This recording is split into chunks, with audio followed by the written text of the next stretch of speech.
My first it is a history of depression for myself, and then my second it was the suicide of my first husband in 2016. So my personal story started when I was younger and just always feeling a little off.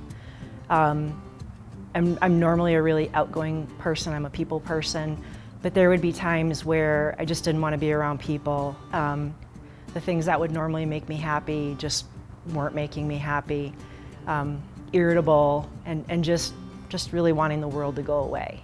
Going back to when I was a kid, when it started, there wasn't a lot of information about mental health. Mental health was something you didn't talk about. If you were experiencing something with your mental health, there was something wrong with you. And then being a young adult with this terrible feeling that would come up inside of me sometimes, and not knowing what to do, or feeling safe enough to tell somebody what I was feeling. And depression just looks so different depending on the person, their age, their experiences. I'm a social worker. I've been a social worker for 30 years. I work in child welfare. Part of my job is to assess safety. I never saw my first husband's suicide coming. I still to this day do not understand what happened. He did not display any of the typical signs.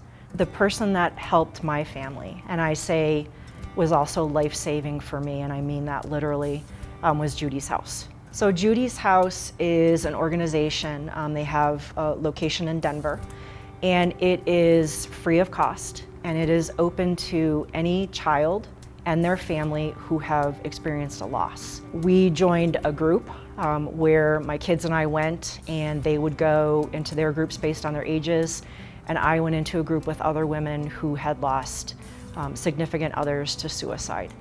And we formed an amazing bond. We always say that we're in this club now that nobody wants membership to, but we're very thankful it exists. It should also be expected that our mental health is the same and just as important as our physical health.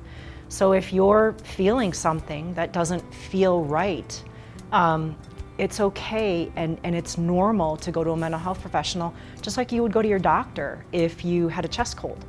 It's okay to take medication to help you feel even and able to thrive in your life, just like you would take shots if you were a diabetic. I want folks to be as educated as possible about suicide and signs of suicide and resources that are available in the community, but also to give themselves the grace of you may not see those red flags and it's not your fault.